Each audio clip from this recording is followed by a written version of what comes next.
अस्सलाम वालेकुम गाइस। तो कैसे हैं आप लोग? उम्मीद है ठीक ठाक होंगे। तो मैं आज आप लोगों के लिए एक नया टॉपिक लेके आ चुका हूँ जिसका नाम है लेवल ऑफ ऑर्गेनाइजेशन, और ये हमारा लेक्चर नंबर 2 होगा। ये जो टॉपिक है आपका लेवल ऑफ ऑर्गेनाइजेशन, इसमें बेसिकली हम पढ़ते क्या हैं। फॉर एग्ज़ाम्पल अगर हम एक एग्ज़ाम्पल ले लें कि कोई भी एक इंडिविजुअल है, कोई भी एक ऑर्गेनिज़म है। तो उस ऑर्गेनिज़म में क्या होते हैं, उस ऑर्गेनिज़म में होते हैं कुछ ऑर्गन्स। फॉर एग्ज़ाम्पल लंग्स हो गए, ये एक ऑर्गन है। किडनी हो गई, ये एक ऑर्गन है। आपका ब्रेन हो गया, ब्रेन एक ऑर्गन है। तो ये जो डिफरेंट ऑर्गन है, ये बनते कैसे हैं, ये कौन से पीरियड से गुज़रते वक्त आते हैं, वो कौन कौन सा ऐसा पीरियड होता है तब ये जाके एक ऑर्गन बनते हैं। तो आज हम इस लेवल ऑफ ऑर्गेनाइजेशन में ये हम पढ़ने वाले हैं। तो हमारा जो फर्स्ट हेडिंग है लेवल ऑफ ऑर्गेनाइजेशन में, वो है एटम। अब एटम को हम कैसे डिफ़ाइन कर सकते हैं? हम एटम को डिफ़ाइन करते हैं, यहाँ पे मैंने इसकी डेफिनेशन लिखी हुई है जो हमारे बुक ने डिफ़ाइन किया है। यहाँ पे एटम को हम कैसे डिफ़ाइन कर सकते हैं? All the matter is made up of element. What is a matter? Matter हम उस चीज़ को कहते हैं जो anything which has occupied space and has a mass. वो कोई भी दुनिया में रहने वाला कोई भी ऐसा चीज़ जिसका एक प्रॉपर मास हो। मास माने वज़न हो कोई प्रॉपर, और उसकी कोई कुछ ना कुछ वॉल्यूम हो। तो आपके लिए एक क्वेश्चन है। मैंने जैसे मैटर की एग्जांपल बताया, आप कमेंट बॉक्स में बताएंगे ये एक मार्कर है, ठीक है, ये एक मार्कर है। अच्छा, मार्कर को हम मैटर कह सकते हैं या नहीं? सिर्फ आपने मैटर की डेफिनेशन आपने जहन में रखनी है कि सर ने मैटर की डेफिनेशन ये बताई थी कि कोई भी दुनिया में ऐसा चीज़ जिसका कोई ना कोई मास हो, मतलब कि उसका कोई कुछ ना कुछ वज़न हो, या वो एक्यूपाइड वॉल्यूम एक्यूपाइड करे, जगह गिरे, तो वो उस चीज़ को हम कहेंगे ये मैटर है। जिस तरह एटम की डेफिनेशन हमने देखा कि all the matter is made up of element. जितने भी मैटर हैं वो एलिमेंट से बने हुए हैं, which is composed of atom. तो मतलब क्या वो एलिमेंट जो है वो एटम से कम्पोज्ड हुए हैं। Each atom is compose of sub atomic particle such as electron, proton and neutron. आप अगर पहले दौर में चले जाएँ, बॉर्न माइक्रोस्कोप इन्वेंट नहीं हुआ था, तो ये देखा गया था, माना भी ये जाता था कि smallest particle of living organism जो होता है वो एटम होता है। लेकिन जब कंपाउंड माइक्रोस्कोप या इलेक्ट्रॉन माइक्रोस्कोप जब इन्वेंट हुआ, तो जब एटम के बारे में स्टडी किया गया तो पता ये चला कि एटम के अंदर भी सब एटॉमिक पार्टिकल्स होते हैं जिसे हम इलेक्ट्रॉन, प्रोटॉन और न्यूट्रॉन कहते हैं। मिसाल के तौर पर अगर मैं आपको बताऊं, फॉर एग्जांपल ये एक एटम है, ठीक है, और एटम के एक बीच में होता है उसका न्यूक्लियस, ठीक है, ये न्यूक्लियस मैं यहाँ पे लिख देता हूँ, दिस इज़ न्यूक्लियस। और जो न्यूक्लियस के अंदर होता है वो होता है प्रोटॉन, जो कि पॉजिटिव चार्ज एक्यूपाइड करता है, और एक होता है न्यूट्रॉन जो कि न्यूट्रल होता है। तो प्रोटॉन और न्यूट्रॉन कहाँ होता है? एटम के न्यूक्लियस के अंदर। एटम के न्यूक्लियस के अंदर जो होते हैं वो प्रोटॉन और न्यूट्रॉन होते हैं, और जो कि इससे हम कहते हैं ऑर्बिट। और जो ऑर्बिट में होते हैं वो होते हैं इलेक्ट्रॉन। इलेक्ट्रॉन इस ऑर्बिट में रिवॉल्व कर रहे होते हैं, रिवॉल्व कर रहे होते हैं। देन हम आगे आए तो यहाँ पे लिखा हुआ है there are 16 element which are called bio element. 16 element ऐसे हैं जिसमें बायो एलिमेंट कहते हैं। बायो एलिमेंट मतलब जो कि हमारी लिविंग ऑर्गेनिज्म की लाइफ के लिए बहुत ज़रूरी है। ओनली 6 एलिमेंट्स जैसे carbon, hydrogen, oxygen, nitrogen, sulphur and phosphorus are called basic element of life. ये आपने जो लाइन है ना ओनली 6 एलिमेंट वाली, ये यहाँ से लेके आपने यहाँ से ये लाइन आपने याद रखनी है। ये एमसीक्यूज़ में भी पूछा जाता है कि only 6 element carbon, hydrogen, oxygen, nitrogen, sulphur और जो फॉस्फोरस को हम बेसिक एलिमेंट ऑफ लाइफ कहते हैं। ये तो थी एटम की डेफिनेशन। अब हम आगे आते हैं तो हमें मिलता है मॉलिक्यूल्स। मॉलिक्यूल्स कैसे बनता है? मॉलिक्यूल्स जब दो या दो से ज़्यादा एटम जॉइन हो जाते हैं तो वो मॉलिक्यूल्स बन जाता है। अब आपने याद कैसे रखना है? आप यहाँ पे एग्जांपल देखें, यहाँ एटम में हमें एग्जांपल दी गई हुई है ऑक्सीजन की, और ब्रैकेट में हमें एक ऑक्सीजन मिल गया है।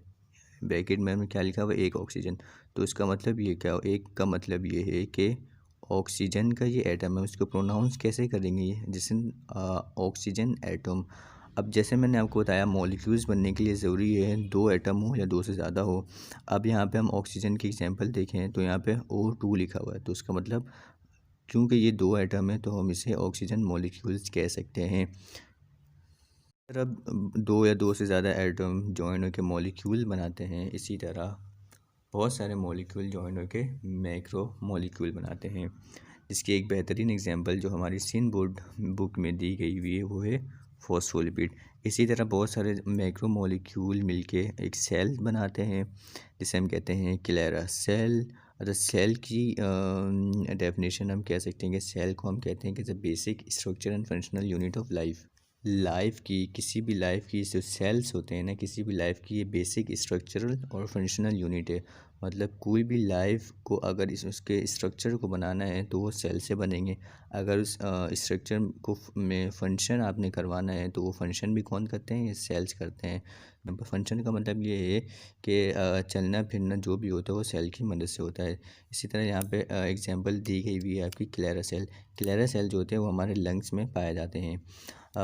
इसी तरह जब बहुत सारे सेल आपस में जॉइन हो जाएंगे तो वो बनाएंगे टिश्यू। फॉर एग्जांपल ये हम ले लें कि ये एक सेल है, ये एक एनिमल सेल है। इसी तरह यहाँ पे क्या हुआ, बहुत सारे सेल्स आपस में हो गए हैं जॉइंट, तो इस कलेक्टिवली हम इनको क्या कहेंगे, इस कलेक्टिवली इनको टिश्यू कह सकते हैं। इसी तरह यहाँ पे बहुत सारे क्लेरा सेल जब जॉइन होंगे तो एक टिश्यू बना जिसे हम कहते हैं एपिथेलियल टिश्यू। और जो एपिथेलियल टिश्यू होता है ये हमारे लंग्स में पाया जाता है। इसी तरह बहुत सारे जब टिश्यू जॉइन होंगे तो एक प्रॉपर हमें एक ऑर्गन मिल जाएगा, जिसकी एग्जांपल हमारी बुक में दी गई हुई है लंग्स की। इसी तरह बहुत सारे जब ऑर्गन जॉइन होंगे तो एक ऑर्गन सिस्टम मिलेगा, जिसकी एग्जांपल हमारी बुक में दी गई हुई है रेस्पिरेटरी सिस्टम की। अब क्योंकि लंग्स आपको जैसे पता है जो हम सांस लेते हैं, रेस्पिरेशन का जो अमल होता है किसी भी मैमल्स में वो लंग्स करवाता है। अच्छा, रेस्पिरेशन सिर्फ ये तो नहीं है सिर्फ लंग्स करवाता है, क्योंकि इसमें बहुत से डिफरेंट ऑर्गन भी होते हैं। अगर हम सिर्फ लंग्स की बात करें तो हम कहेंगे कि लंग्स एक ऑर्गन है, लेकिन जब हम ऑर्गन सिस्टम में आ जाते हैं तो हम एक रेस्पिरेटरी सिस्टम की एग्जांपल लेते हैं। क्यों? क्योंकि लंग्स सिर्फ एक ऑर्गन है। अगर हम पूरे सिस्टम की बात करें, फॉर एग्जांपल अगर हम पूरे सिस्टम रेस्पिरेटरी सिस्टम की बात करें तो रेस्पिरेशन में सिर्फ लंग्स का ही काम नहीं होता, क्योंकि रेस्पिरेशन में हमारा नोज़ शामिल होता है, हमारा ट्रेचिया शामिल होता है, ब्रोंकाई शामिल होता है, एल्वुलाई शामिल होते हैं। तो ये सब अगर हम कलेक्टिवली इनको कहें तो ये सारे चीज़ आ जाते हैं रेस्पिरेटरी सिस्टम में। रेस्पिरेटरी सिस्टम मतलब सांस लेने के अमल को हम रेस्पिरेटरी सिस्टम कहते हैं। इसी तरह और बहुत सारे ऑर्गन सिस्टम को हम मिला दें तो एक प्रॉपर इंडिविजुअल या हम कह सकते हैं एक प्रॉपर ऑर्गेनिज्म बन जाता है। बहुत सारे ऑर्गन सिस्टम का मतलब ये है कि जिस तरह हम कह रहे हैं कि रेस्पिरेटरी सिस्टम भी हम अगर जोड़ दिए, हम कहते हैं कि नर्वस सिस्टम भी ब्रेन का जो अमल है, जो ब्रेन जो आपकी पूरी बॉडी को कंट्रोल कर रहा है उसके अमल को हम कहते हैं, उसके सिस्टम को हम कहते हैं नर्वस सिस्टम। उसको अगर हम कलेक्ट कर लें, हम अपने हार्मोनल सिस्टम को कलेक्ट कर लें, अगर हम अपने मस्कुलर सिस्टम को कलेक्ट कर लें, तो बहुत सारे ऐसे सिस्टम को कलेक्ट करने के बाद एक प्रॉपर ऑर्गेनिज्म बन जाता है, जिसकी एग्जांपल दी गई हुई है लायन की। अब यहाँ से एक और लेवल स्टार्ट होता है जो कि स्टार्टिंग होता है पॉपुलेशन से और एंड होता है बायोस्फीयर पे। तो ये पॉपुलेशन से आता है कम्युनिटी, कम्युनिटी से आता है इकोसिस्टम, देन इकोसिस्टम से आता है ये बायोस्फीयर में। तो पॉपुलेशन की डेफिनेशन क्या हुई? अगर हम एग्जांपल देखें तो हमें एग्जांपल में नज़र आता है कि इसमें लिखा हुआ है प्राइड ऑफ लायन। तो इसका मतलब क्या हुआ? अगर मैं इसको थोड़ा सा अगर मैं आपको बता दूं कि पॉपुलेशन की डेफिनेशन क्या हुई, तो पॉपुलेशन की डेफिनेशन होती है member of same species. Member of same species का मतलब होता है पॉपुलेशन। अब स्पीशी क्या होते हैं, स्पीशीज़ की डेफिनेशन क्या होती है? स्पीशी को हम डिफ़ाइन ऐसे कर सकते हैं कि कोई भी ऐसा ऑर्गेनिज्म जो कि मॉर्फोलॉजिकली सिमिलर हो, organism that are morphologically similar और इंटरब्रीड कर सकें। फॉर एग्जाम्पल इंटरब्रीड का मतलब ये कि फर्टिलाइजेशन कर सकें, जिसके नतीजे में वो फर्टाइल ऑफ स्प्रिंग प्रोड्यूस कर सकें। तो कोई भी ऐसे ऑर्गेनिज्म को हम कह सकते हैं कि स्पीशी। अब पॉपुलेशन की डेफिनेशन हमें मिल रही है कि मेंबर ऑफ सेम स्पीशीज़ होनी चाहिए। तो मेंबर ऑफ सेम स्पीशी का मतलब क्या है, मैं आपको ऐसे इस एग्जांपल से समझाता हूँ। फॉर एग्जांपल ये एक रूम है, आप कह लें कि क्लास रूम है जिसमें एक सर है, ठीक हो गया भाई, एक सर है और यहाँ पे बहुत सारे बच्चे बैठे हुए हैं, बहुत सारे बच्चे क्या हुए हैं, बैठे हुए हैं। तो इस सारे बच्चे क्या हुए हैं, बैठे हुए हैं। तो इस इस रूम को हम क्या कह सकते हैं, पॉपुलेशन। क्यों कह सकते हैं, क्योंकि इसमें जब हम स्पीशी देखें तो यहाँ पे सेम स्पीशी है, किसकी, इंसानों की स्पीशी मौजूद है, यहाँ पे ह्यूमन बींग की स्पीशी मौजूद है, और ह्यूमन भी आपस में मॉर्फोलॉजिकल सेम होते हैं, और ये इंटरब्रीड कर सकते हैं, फर्टिलाइजेशन कर सकते हैं, जिसके नतीजे में फर्टाइल ऑफस्प्रिंग भी प्रोड्यूस करते हैं। तो एक ऐसा particular area in a particular time में सेम स्पीशी मौजूद हों तो उसको हम पॉपुलेशन कह सकते हैं। पॉपुलेशन की डेफिनेशन अगर आप इंटर में जाएंगे तो इससे एक एडवांस पढ़ेंगे, लेकिन आप 9th क्लास तक पॉपुलेशन की डेफिनेशन सिर्फ नहीं अगर आप लिख दें तो ठीक माना जाएगा। पॉपुलेशन की एग्जांपल में जो कि आपके बुक में दी गई हुई है वो ये दी गई हुई है कि फॉर एग्ज़ाम्पल ये एक दरख्त में यहाँ पे बना अब नज़र, हाँ यहाँ पे नज़र आ रहा है कि ये एक दरख्त है, ठीक है, ये एक दरख्त है जिसमें पैरोट, बहुत सारे पैरोट बैठे हुए हैं, बहुत सारे पैरोट बैठे हुए हैं, बहुत सारे पैरोट क्या हुए हैं, बैठे हुए हैं। ये आपकी बुक की एग्जांपल है। चूँकि पैरोट एक सेम स्पीशी है, मॉर्फोलॉजिकल ये जितने भी पैरोट हैं वो सेम दिखने में सेम लगते हैं, इसलिए सेम स्पीशी है और ये बहुत सारे पैरोट हैं, तो हम कह सकते हैं कि इस दरख्त में पैरोट की पॉपुलेशन मौजूद है। तो पॉपुलेशन की सिंपल डेफिनेशन यही है कि एक पर्टिकुलर एरिया पे मेंबर ऑफ सेम स्पीशी मौजूद हैं, तो उस पर्टिकुलर एरिया को इन अ पर्टिकुलर टाइम में हम कहेंगे कि ये पॉपुलेशन है ऑफ दैट स्पीशी। देन हम आते हैं कम्युनिटी में। कम्युनिटी की एग्जांपल आपको दी, यहाँ पे दी गई हुई है लायन और ज़ेब्रा की। अब यहाँ पे दो डिफरेंट स्पीशी की बात हो रही है, तो मैं कम्युनिटी की डेफिनेशन क्या बन जाएगी कि member of different species. Population में अगर हम देखें तो पॉपुलेशन में हमें सेम नज़र आ रहा था, लेकिन कम्युनिटी में यही चीज़ क्या हो जाएगा, मेंबर ऑफ डिफरेंट स्पीशी हो जाएगा। अगर हम मेंबर ऑफ डिफरेंट स्पीशी एक पर्टिकुलर एरिया में मौजूद हैं तो उसकी डेफिनेशन हो जाएगी कम्युनिटी की। देन हम आते हैं इकोसिस्टम में। इकोसिस्टम में आपको एग्जांपल यहाँ पे दी गई हुई है लायन, ज़ेब्रा और प्लस यहाँ पे कर दिया गया है एनवायरनमेंट का। इसका मतलब ये है कि कम्युनिटी का कोई भी अट्रैक्शन हो एनवायरनमेंट के साथ, तो वो अट्रैक्शन इन बिटवीन अट्रैक्शन, इन दोनों के बिटवीन जो भी अट्रैक्शन होगा, किसके बिटवीन, कम्युनिटी के बिटवीन और प्लस एनवायरनमेंट के बिटवीन जो भी इंट्रैक्शन होगी इन दोनों की, तो उससे हम स्टडी करेंगे इकोसिस्टम में। देन हम आते हैं बायोस्फीयर, जो कि एक एंड लेवल ऑफ ऑर्गेनाइजेशन है। बायो मीन्स होते ही जैसे आपको पता है लाइव, और स्फीयर हम कहते हैं किसी भी गोल चीज़ को। अगर मैं दुनिया बनाऊँ तो दुनिया जैसे आपको पता है गोल होती है, दुनिया होती है गोल। अब बायो मीन्स लाइफ, तो अब बायोस्फीयर की डेफिनेशन अगर हम देखें तो लाइफ ऑन अर्थ, इस दुनिया में जहाँ कहीं भी लाइफ एग्जिस्ट करती है तो वो होगी बायोस्फीयर। ज़मीन की बुलंदियों से लेके ज़मीन की गहराई तक जो भी लाइफ एग्जिस्ट कर रही है, किसी भी लिविंग ऑर्गेनिज्म की लाइफ कहीं भी एग्जिस्ट है, तो वो कहलाएगी इस अर्थ की बायोस्फीयर। ये जो था आपका एक ऐसी कैजुअल, मैंने आपको उसकी डेफिनेशन, आपका कॉन्सेप्ट क्लियर कर दिया। बट आपने एग्ज़ाम में कैसे लिखना है वो मैं अभी आपको बताऊंगा। एटॉमिक लेवल ऑफ ऑर्गेनाइजेशन, जैसे अब मैंने आपको बता दिया कि कैसे डेफिनेशन लिखनी है, कितनी बड़ी लिखनी है, ये हो गया। अब मैं आपको बताऊंगा कि मॉलिक्यूल्स की डेफिनेशन आप कैसे लिखेंगे। Then macro molecule, cell, tissue, organ system, organism, population, community, ecosystem and biosphere की डेफिनेशन आप कैसे लिखेंगे, और उसके साथ उसकी डेफिनेशन को मैं अगेन समझाऊंगा और उसकी प्लस एग्जाम्पल को भी समझाऊंगा। तो ये वीडियो आपने एंड तक देखनी है। सो गाइस, तो हमारा नेक्स्ट पॉइंट है वो है मॉलिक्यूलर लेवल ऑफ ऑर्गेनाइजेशन। अब देखिए, आप मॉलिक्यूलर लेवल ऑफ ऑर्गेनाइजेशन में आप इसको लिखेंगे कैसे। देखिए, मॉलिक्यूलर लेवल ऑफ ऑर्गेनाइजेशन में लिखा हुआ है कि molecules are formed by the binding of atom. मैंने जैसे आपको कैजुअली भी बताया था, जब दो या दो से ज़्यादा एटम जब बाइंड होते हैं तो मॉलिक्यूल बन जाता है।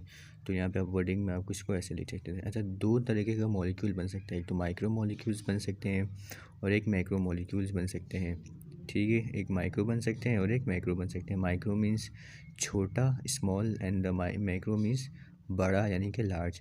तो एक छोटे मॉलिक्यूल बन सकते हैं या तो फिर बड़े मॉलिक्यूल्स बन सकते हैं।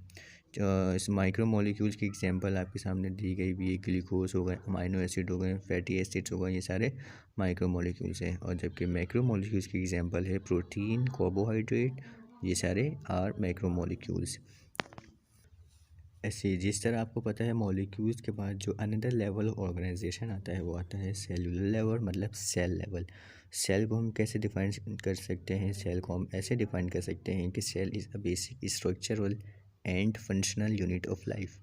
सेल जो है हमारा एक बेसिक स्ट्रक्चर जो किसी भी ऑर्गेनिज्म जो बनाता है वो सेल से बनता है, उसके स्ट्रक्चर भी सेल से बनते हैं, और उस ऑर्गेनिज्म के जो फंक्शन होते हैं, फंक्शन वो ऑर्गेनिज्म चलता फिरता कैसे, वो भी सेल ही सर अंजाम देता है।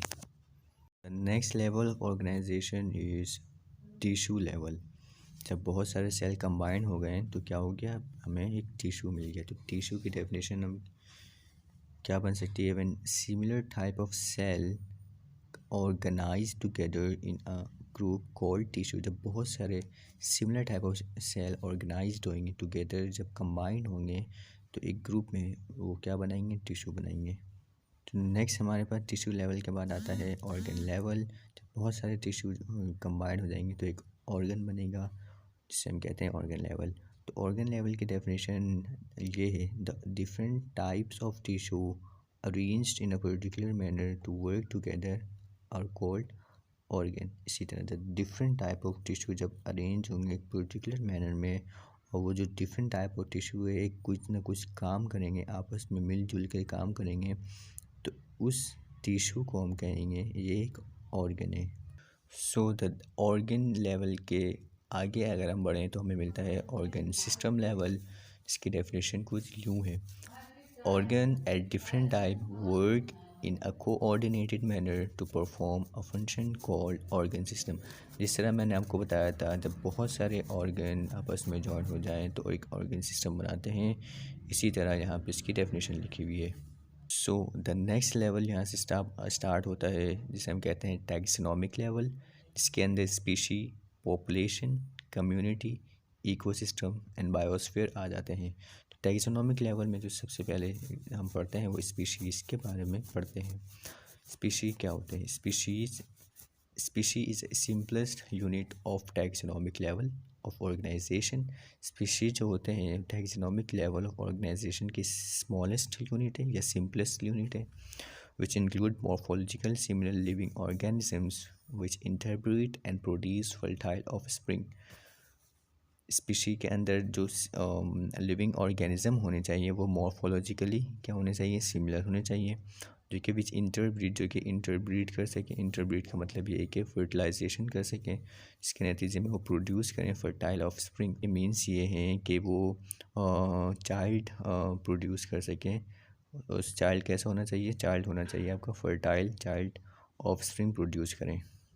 तो ओवरऑल स्पीशीज़ की डेफिनेशन हम ये कह सकते हैं कि सिमिलर लिविंग ऑर्गेनिज्म होने चाहिए। कैसे? मॉर्फोलॉजिकल जो लिविंग ऑर्गेनिज्म होनी चाहिए वो सिमिलर होनी चाहिए, जो कि इंटरब्रीड कर सकें, फर्टिलाइजेशन कर सकें, और जिसके नतीजे में वो एक फर्टाइल ऑफ स्प्रिंग प्रोड्यूस कर सकें। तो फर्टाइल का मतलब ये है, ऑफ स्प्रिंग का मतलब आप समझ लें कि बच्चा जब वो बेबी, और फर्टाइल का मतलब ये है कि जो बेबी पैदा हुआ है, जब जो बेबी की बॉर्न हुई है, जब वो बड़ा होगा तो वो भी फर्टिलाइजेशन के नतीजे में वो अपना बेबी प्रोड्यूस कर सके, तो इससे हम कहते हैं फर्टाइल। जो अगर स्पीशी देखें तो हर एक लिविंग ऑर्गेनिज्म स्पीशी है, खुद में क्या है? स्पीशी है। ह्यूमन बींग की एग्जांपल ले लें तो ह्यूमन बींग भी तकरीबन जो मॉर्फोलॉजिकल सिमिलर होते हैं वो इंटरब्रीड कर सकते हैं और प्रोड्यूस फर्टाइल ऑफस्प्रिंग भी प्रोड्यूस करते हैं। तो ह्यूमन बींग एक अलग स्पीशी है। एनिमल्स की तरफ जाएँ तो वहाँ पे डिफरेंट काइंड ऑफ स्पीशी हमें मिलते हैं। So the next point is population level. Population level की डेफिनेशन ये है कि all the member of species living in a specific habitat is called population level. जितने भी मेंबर ऑफ स्पीशी हैं वो एक स्पेसिफिक हैबिटेट में रहने चाहिए। मींस अगर मैं सिंपल करके बताऊं कि इसका मीन्स ये है कि मेंबर ऑफ सेम स्पीशी होनी चाहिए एक पर्टिकुलर एरिया में। इसकी एग्जांपल आपके बुक ने दी हुई है, a group of parrot living in a tree. एक ट्री है, एक दरख्त है जिसमें ग्रुप ऑफ पैरोट है। पैरोट से हम उर्दू में तोता कहते हैं। ये जो तोते जो होते हैं ये क्या है? आपस में एक सिमिलर स्पीशी है। अब क्योंकि ये इस दरख्त में बहुत सारे सिमिलर स्पीशी हैं तो इस दरख्त में हम कह सकते हैं कि पॉपुलेशन है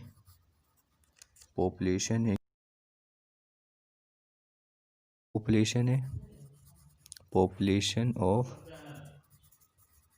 पैरोट इस दरख्त में मौजूद है। देन आ जाता है कम्युनिटी लेवल। कम्युनिटी लेवल की डेफिनेशन भी सेम पॉपुलेशन लेवल की तरह होती है, लेकिन इसमें फ़र्क सिर्फ इतना सा ये है कि इसमें डिफरेंट स्पीशी होते हैं और पॉपुलेशन में सेम स्पीशी होते हैं। इसकी डेफिनेशन अगर हम देखें तो इसकी डेफिनेशन हमें मिलती है, the member of different species living in a specific habitat is called community. इसकी एग्जांपल हम देख लें, a group of different kind of birds living in a tree. एक ट्री हम ले लें, एक ट्री में हमने देखा कि बर्ड्स तो हैं और बर्ड्स के क्या हैं, मुख्तलिफ़ टाइप्स हैं, मुख्तलिफ़ कोई किसी किस्म की बर्ड्स मौजूद हैं, कोई किसी किस्म की बर्ड्स मौजूद हैं। तो यहाँ पे हमने देखा बर्ड्स की डिफरेंट स्पीशी मौजूद हैं। तो इसको हम क्या कह सकते हैं, कम्युनिटी कम्युनिटी ऑफ बर्ड्स हम यहाँ पे इसको कह सकते हैं। इस दरख्त में क्या है, बर्ड्स की कम्युनिटी है। हम ये नहीं कह सकते कि इस दरख्त में बर्ड्स की पॉपुलेशन है, ये कहना हमें गलत होगा। क्यों हम नहीं कह सकते हैं, क्योंकि इस दरख्त में हमने देखा कि डिफरेंट काइंड ऑफ स्पीशीज़ हैं बर्ड्स की। तो डिफरेंट काइंड आ गया तो इसका मतलब ये है कि ये कम्युनिटी है। सेकंड लार्ज जो लेवल ऑफ ऑर्गेनाइजेशन आता है वो हमारा होता है इकोलॉजिकल सिस्टम। इकोलॉजिकल सिस्टम में ये है कि इसकी डेफिनेशन अगर हम देखें, the interaction between community and it's non living environment is called ecological system. इसकी एग्जांपल आपको बुक में दी गई हुई है रेस्पायरेशन की। अच्छा, अब आपने सिर्फ इसमें याद क्या रखना है कि एक इंटरेक्शन है, किसके बिटवीन इंटरेक्शन है, कम्युनिटी के बिटवीन और नॉन लिविंग एनवायरनमेंट। कम्युनिटी मतलब टू डिफरेंट स्पीशी और प्लस एनवायरनमेंट के बिटवीन जो भी इंटरेक्शन है, जो भी रिलेशन है, उससे हम आते हैं इकोलॉजिकल सिस्टम।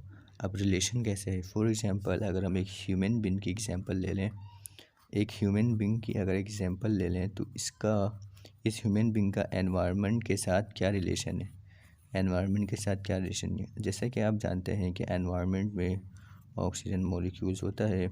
जैसे ही ह्यूमन बीइंग को रेस्पायरेशन की ज़रूरत होती है तो ये जो O2 मॉलिक्यूल्स है वो ह्यूमन बीइंग के नोज़ से लेके ट्रेचिया से लेके लंग्स तक जाता है। Then carbohydrate human being exhale करता है। इनहेल जो करता है वो ऑक्सीजन का मॉलिक्यूल करता है और जो कार्बोहाइड्रेट वो एक्सहेल करता है। तो ये आप देख लें कि एक रिलेशन आ गया ना एनवायरनमेंट, क्योंकि ऑक्सीजन का मॉलिक्यूल एनवायरनमेंट में मौजूद है और क्या है, वो नॉन लिविंग है। तो एक लिविंग ऑर्गेनिज्म का एक non living factors of environment के साथ जो भी रिलेशन है उसे हम कहेंगे इकोलॉजिकल सिस्टम। इसी तरह द लास्ट वन आ जाता है लेवल ऑफ ऑर्गेनाइजेशन में, वो होता है बायोस्फीयर। बायोस्फीयर की डेफिनेशन हम इस तरीके से पढ़ सकते हैं, इस तरीके से लिख सकते हैं, the part of earth where life exist is called biosphere.